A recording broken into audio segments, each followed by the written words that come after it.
রোজ রোজ রুটি পরোটার ঝামেলা বাদ দিয়ে চলুন এইরকম একটা রেসিপি তৈরি করে নিন, যেটা যেমন টেস্টি হবে তেমনি পেট ভরবে আর তেমনি হবে হেলদি। তাহলে চলুন শুরু করি আজকের রেসিপি।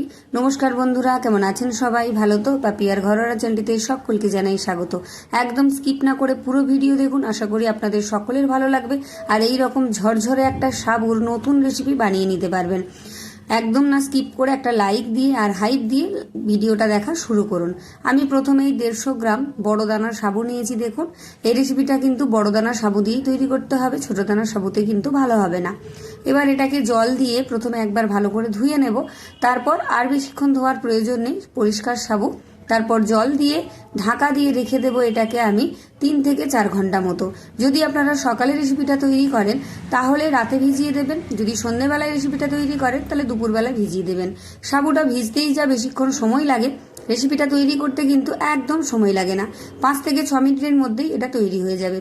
সাবুটা দেখুন ঢাকা খুলে নিয়েছি আমি 3-4 ঘন্টা পর, খুব ভালো করে ভিজে গেছে, একদম নরম হয়ে গেছে। আর এই রকম নরম করেই সাবুটাকে ভিজিয়ে নিতে হবে। এবার এটাকে চলুন আমি ছেঁকে নিই। এর মধ্যে যেটুকু জল আছে সেটা একদমই যেন না থাকে, তার জন্য একটা স্ট্রেনারের মধ্যে সমস্ত সাবুটাই আমি এভাবে ছেঁকে নিচ্ছি। সাবুটা জল ঝরতে থাকুক, ততক্ষণ আমি একটা মিক্সির বাটি নিয়ে নিলাম কিছুটা ভাজা বাদাম। এবার এটাকে আমি একদম লো স্পিডে 2 সেকেন্ড মতো ঘুরিয়ে নেব। বাদামে যেহেতু তেল থাকে তাই বেশিক্ষণ ঘোরালে কিন্তু বাদামটা একদমই সেই কাদা কাদা মতো হয়ে যাবে। আর এই রকম আধ ভাঙা করে একটু গুঁড়ো করে নিতে হবে, 2 সেকেন্ড মতো ঘুরিয়ে নিলেই হয়ে যাবে। দেখুন, ঠিক এই রকম করে গুঁড়ো করে নেবেন, এতে করে খেতে ভীষণ ভালো লাগবে আজকের রেসিপিটা। এটা চলুন একটা বাটির মধ্যে আমি ঢেলে নিচ্ছি।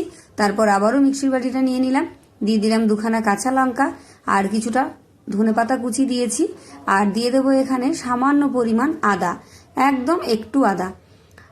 এবার এটাকে আমি টুকরো করে কেটে এর মধ্যে দিয়ে দিচ্ছি। এটাকে আমি জল ছাড়াই পেস্ট করব, আর খুব বেশি মিহি পেস্ট করব না, একটু দরদরা পেস্ট করে আমি ফিরে এসেছি। দেখুন, দেখে বুঝতে পারছেন ঠিক কেমন পেস্ট করেছি। খুব বেশিক্ষণ ঘোরানোর প্রয়োজন নেই, 3-4 সেকেন্ড বা 5 সেকেন্ড ঘোরালেই কিন্তু এরকম হয়ে যাবে। আদা, কাঁচা লঙ্কা আর ধনেপাতার পেস্ট আমার রেডি হয়ে গেছে। এবার কড়াইয়ের মধ্যে দিয়ে দিলাম আমি 1 থেকে 1.5 টেবিল চামচ মতো সর্ষের তেল, আপনারা সাদা তেলেও করতে পারেন। দিয়ে দিলাম হাফ চামচ কালো সর্ষে। সর্ষেটা যেহেতু ছিটকোয় চারিদিকে, চাই একটু ঢাকা দিয়ে দিয়েছিলাম গ্যাসটা লো করে। এবার দিয়ে দিলাম কিছুটা কারি পাতা। কারি পাতাটাও কিন্তু ছিটকোবে, তাই গ্যাস লো করে দিয়ে আর সরে যাবেন। ভালো করে কারি পাতা আর সর্ষেটাকে আমি ভেজে নিচ্ছি। এটা ফোড়ন দেবেন, খেতে ভীষণ ভালো লাগবে। একটা মিডিয়াম সাইজের পেঁয়াজ একদম ছোট ছোট করে কুচি করে রেখেছিলাম, সেটা দিয়ে হালকা নেড়ে চেড়ে নিচ্ছি। প্রথমে একটু কালারটা চেঞ্জ হয়ে আসা পর্যন্ত, বেশি লাল করে আমি ভাজবো না। তারপর এর মধ্যে দিয়ে দেবো আমি আলু। আগে থেকেই 1খানা আলু খুব ভালো করে ধুয়ে পরিষ্কার করে ছোট ছোট টুকরো করে আমি কেটে রেখেছি। দেখেই বুঝতে পারছেন, যতটা ছোট করে কাটবেন তত তাড়াতাড়ি কিন্তু রেসিপিটা তৈরি হয়ে যাবে।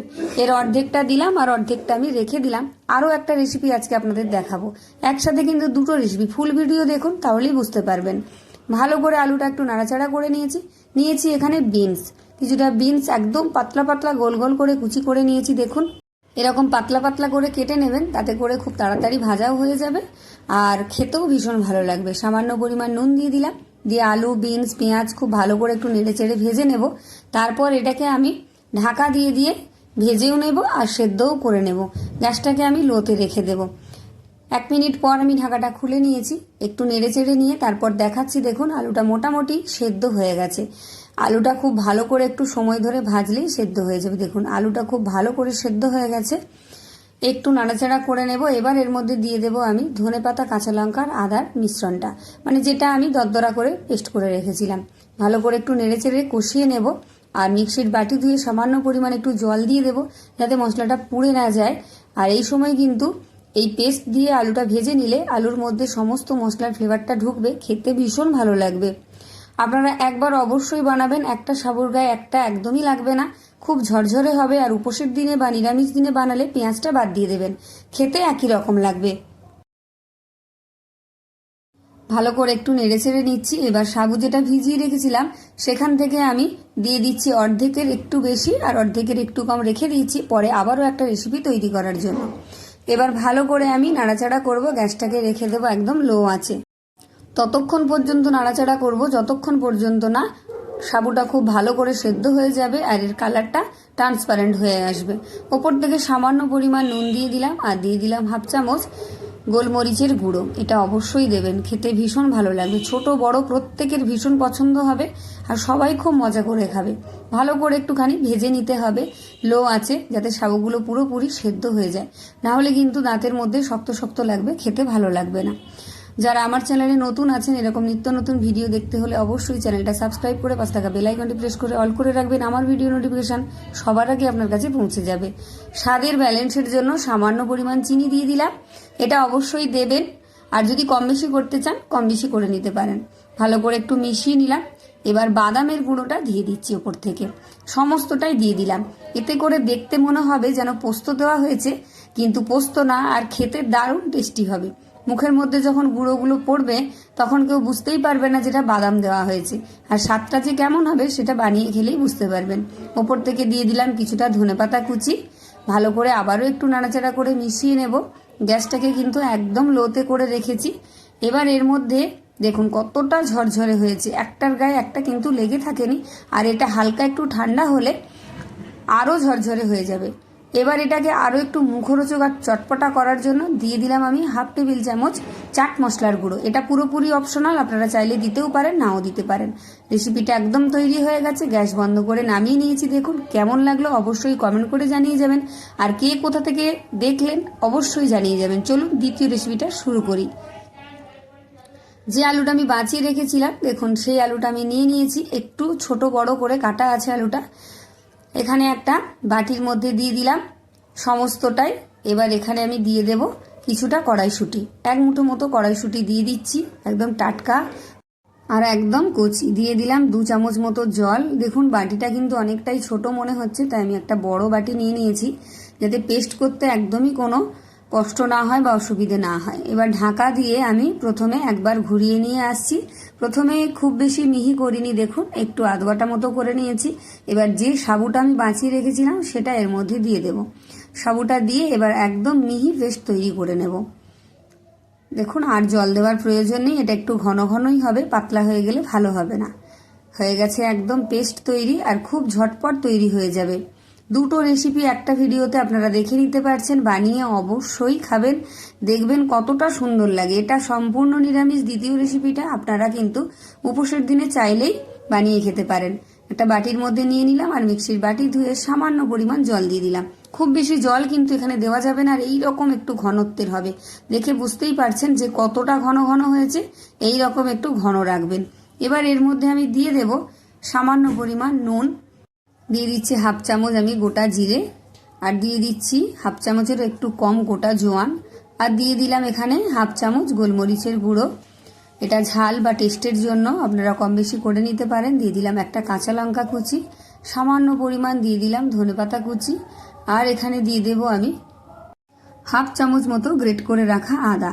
এগুলো দিলে ভীষণ টেস্টি হবে খেতে। ভালো করে এবার মিশিয়ে নেব। যারা ইউটিউব থেকে দেখছেন অবশ্যই চ্যানেলটি সাবস্ক্রাইব করবেন। ফেসবুক থেকে দেখলে পেজটি ফলো দিয়ে রাখবেন, একটা লাইক কমেন্ট শেয়ার দিয়ে রাখবেন। আমি এখানে কিছুটা সুজি নিয়েছি, এখান থেকে 2 চামচ মতো সুজি দিয়ে দিলাম। দিয়ে ভালো করে মিশিয়ে নেব, যাতে এতে খেতে বেশ একটু মুচমুচেও লাগে, আবার ভেতরটা একটু নরমও থাকে। এটা ভীষণ টেস্টি একটা রেসিপি তৈরি করছি। আর সব শেষে দিয়ে দিচ্ছি 1 চিমটি মতো খাবার সোডা, আর এর মধ্যেই দিয়ে দিচ্ছি অল্প কিছুটা লেবুর রস।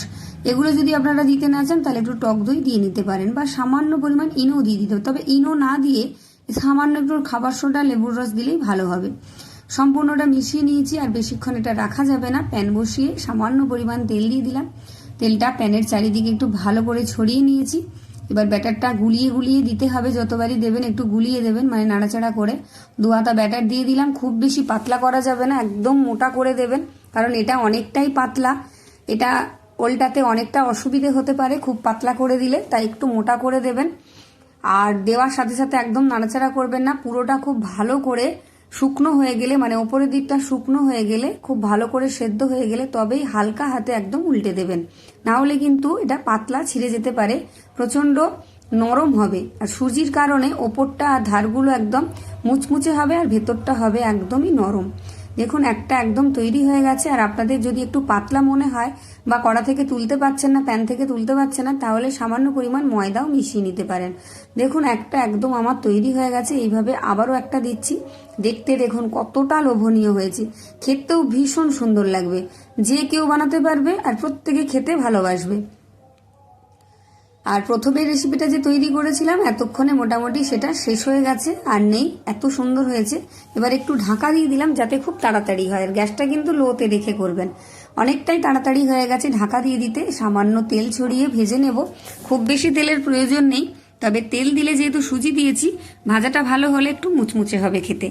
এইভাবে সমস্ত রুটিগুলোই আমি তৈরি করে নিচ্ছি। দেখুন যাদের দাঁত নেই তারাও কিন্তু মাড়ি দিয়ে খেয়ে নিতে পারবে এই সাবুর রুটিগুলো। কেমন হয়েছে অবশ্যই জানাবেন। আর যারা এতক্ষণ আমার ভিডিও দেখলেন তাদেরকে অসংখ্য অসংখ্য ধন্যবাদ। দেখা হচ্ছে আবার একটা নতুন রেসিপি নিয়ে। ততক্ষণের জন্য টাটা।